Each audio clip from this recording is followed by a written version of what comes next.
Que a paz do único e eterno Deus seja sobre a sua vida. Estamos na série As Trombetas do Apocalipse. No vídeo anterior, vimos a sexta trombeta ou o sexto chofar, que seria a expressão mais correta, também o segundo ai. No vídeo de hoje, nós vamos dar continuidade e assim, vamos falar de algo que ninguém sabe, ninguém entendeu ao certo, a não ser o apóstolo João. Como que é isso?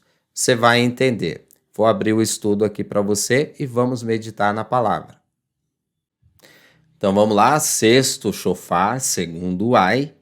Então diz assim: Vi outro anjo forte descendo do céu, envolto em uma nuvem, com o arco-íris por cima da sua cabeça. Bom, gente, só até aqui, o arco-íris, muita gente pode falar, não é isso que está escrito na Bíblia. Íris é um deus pagão, então, sim, exatamente, é arco. É que quando a gente fala um arco, a gente pode imaginar um monte de coisa. Então, a própria tradução na língua portuguesa colocou arco-íris para a gente saber exatamente do que está falando, esse fenômeno de 7 cores que a gente vê no céu, principalmente quando tem chuva, quando tem nuvens, é isso, quando está muito úmido. E aí vem o brilho do sol. Então aparece um anjo forte. A gente vai ver que esse forte é no sentido de poderoso, de grande também.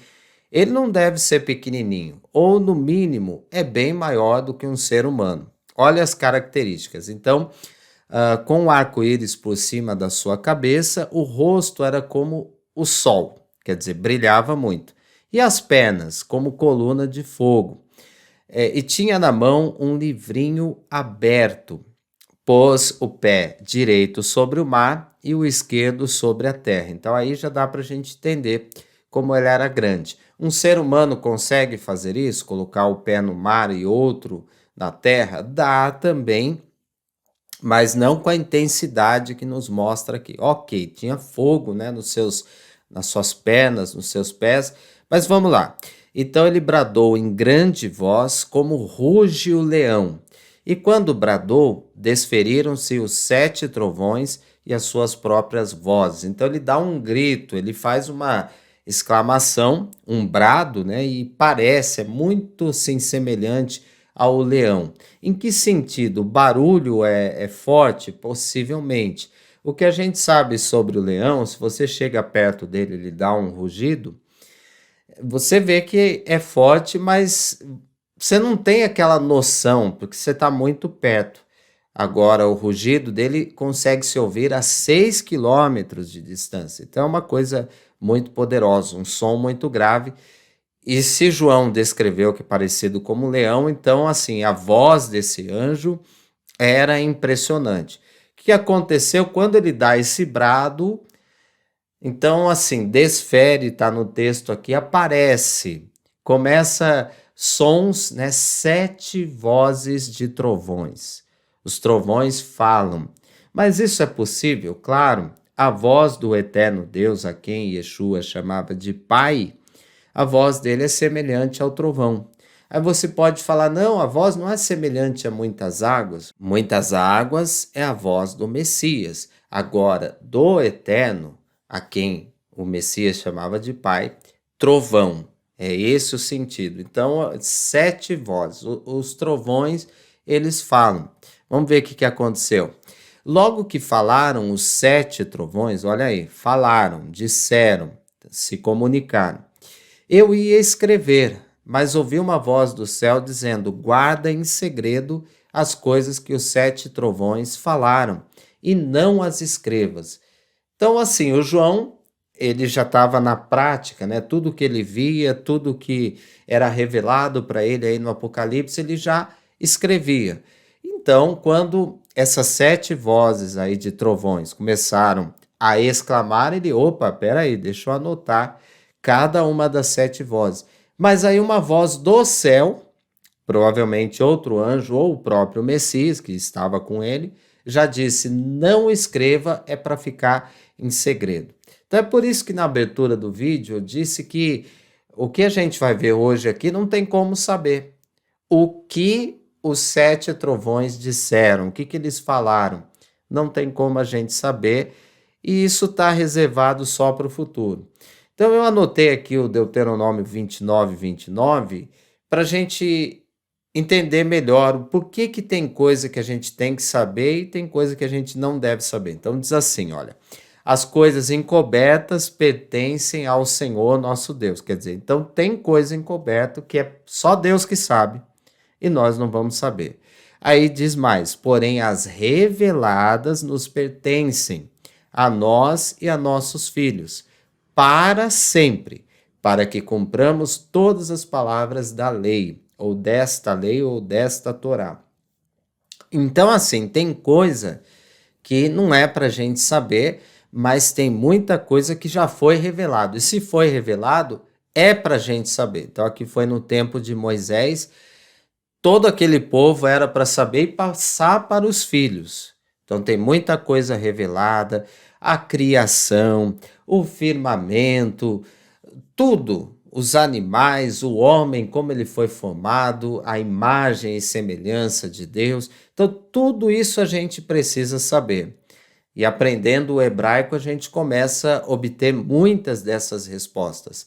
As revelações apocalípticas, inclusive, as coisas que João escreveu, que Deus mostrou para ele, é para todos nós. Mas isso aqui ficou reservado. Então tem coisa que não tem como a gente saber. Paulo, por exemplo, ele foi arrebatado. Dá para a gente entender, né, pela forma que ele escreveu, que foi ele mesmo. Mas ele disse: eu conheço um homem. Realmente poderia ser outra pessoa. Mas o foco é que esse homem foi ao terceiro céu e lá ele viu coisas inefáveis, ou seja, coisas que não dá para descrever e não tem, ele mesmo diz que não tem nem como contar. Ou seja, é uma revelação que foi para ele, não é para todo mundo. Tem certas coisas que Deus fala somente conosco.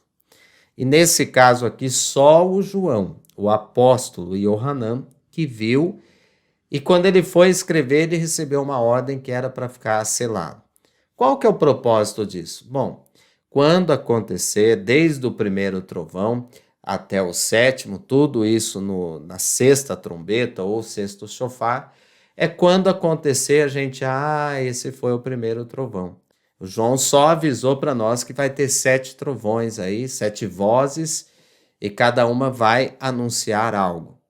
E concluindo Deuteronômio 29, sim, tem muitas coisas que foram reveladas para nós e precisamos saber. É por isso que temos que conhecer ao Senhor e é na Bíblia, é na palavra que a gente vai ter essas revelações pelo Espírito de Deus, o Espírito Santo. Prosseguindo, então o anjo que vinha em pé sobre o mar e sobre a terra levantou a mão direita para o céu e jurou por aquele que vive pelos séculos dos séculos, o mesmo que criou o céu, a terra, o mar e tudo quanto nele existe.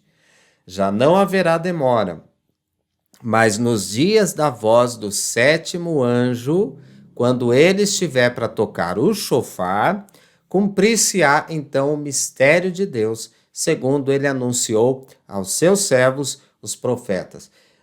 Esse anjo aqui, ele faz um juramento para Deus direto. Yeshua nos ensinou que a gente não deve jurar, né, no nome de Deus. A nossa palavra tem que ser sim ou não. Ou seja, temos que ser pessoas de palavra, falar a verdade. Não pode jurar nem em nome de Deus. Mas o anjo aqui jurou porque ele pode, porque ele conhecia, ele veio ali, ele trouxe a revelação e ele diz o seguinte: quando o sétimo anjo tocar o chofar, as coisas, o fim vem, está tudo revelado e vai acontecer. Então, quer dizer, aqui na sexta trombeta, né, no sexto chofar, só falta um. Então, tá bem pertinho do fim, tá bem próximo. Quem é esse anjo? Nós não sabemos, mas ele é muito forte a tal ponto de, através do seu brado, despertar esses 7 trovões. Pode ser Miguel ou Gabriel? Eu acredito que não, pois seria revelado o nome deles aqui sem problema algum, né, esses personagens. É o próprio Messias? Também não, porque ele foi revelado de outra forma, não como anjo, sim como cordeiro. Bom, enfim, vamos prosseguir. Terminando, né, essa parte, essa história aqui é mais curta, a voz que eu vi vinda do céu estava de novo falando comigo e dizendo: vai e toma o livro que se acha aberto na mão do anjo em pé sobre o mar e sobre a terra. Lembra que a gente viu um livrinho, agora fala livro aqui, possivelmente em forma de rolo, mas vamos lá. Fui, pois, ao anjo dizendo-lhe que me desse o livrinho, ó, de novo o livrinho. Ele então me falou: toma-o e devora-o. Certamente ele será amargo ao teu estômago, mas na tua boca doce como mel. Então quer dizer que o anjo deu para ele, né? Toma esse livro aí e come, é para devorar. Estranho isso? Será que então ele era feito de papiro, que é uma espécie de árvore, de planta comestível? Olha, não dá para a gente entender ao certo aqui, porque tem uma conotação espiritual. João estava tendo uma visão, mas enfim, a informação era que se ele, quando ele devorasse, quando ele comesse, ia ser bem doce na sua boca, como mel, mas lá no estômago iria ser amargo. Vamos ver se ele fez isso, né? Tomei o livrinho da mão do anjo e o devorei. Então quer dizer que comeu, né? Devorar é no sentido de ter comido tudo mesmo. Esse é para a gente entender dessa forma. E na minha boca era doce como mel. Quando, porém, o comi, o meu estômago ficou amargo.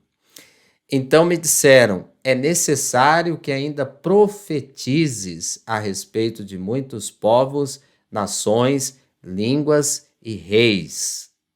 Por que foi dada essa missão para o apóstolo João de devorar o livro ou o livrinho? Porque ali continha a revelação de Deus e o João, ao comer, ele entrou nele essa sabedoria e esse entendimento. Agora, o porquê que ficou amargo ali no estômago? Porque as revelações é para o mundo todo, para todas as nações. Reis, a gente sabe hoje que reis aqui seriam líderes de nações, no caso, presidentes, os parlamentares, né, primeiro-ministro, chanceler, ditadores. Então a gente sabe que é nesse sentido, e o julgamento que nós temos aqui, ele é amargo, sem dúvida nenhuma. A gente vai ver as nações sendo condenadas. Então a revelação é essa. A palavra de Deus, ela é doce nos nossos lábios. Então ela entrou, né, quando João devora o livrinho, a revelação vem sobre ele e aí já começa a ficar amargo o estômago. A revelação é dura, é amarga. Bom, é isso. No próximo vídeo vamos continuar ainda sobre a sexta trombeta ou sexto chofar. Tem mais coisas aí até chegar no sétimo, que é o último chofar, e aí é quando realmente o Messias vem para julgar toda a terra. Gostou desse vídeo? Fez sentido para você? Deixa um like e principalmente um comentário, que isso vai me ajudar bastante. E você que ainda não é inscrito, me ajude a pregar a palavra de Deus nesta plataforma chamada YouTube. Eu sou uma voz que clama neste deserto. Se inscreva, é de graça, você estará me ajudando a divulgar o ensino da palavra de Deus a muitas e muitas pessoas.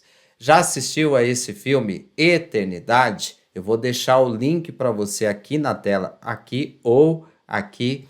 E é importante, é um anime, é um filme de 43 minutos que vai te dar muitas revelações de como será o fim. Assista, que eu garanto que será emocionante.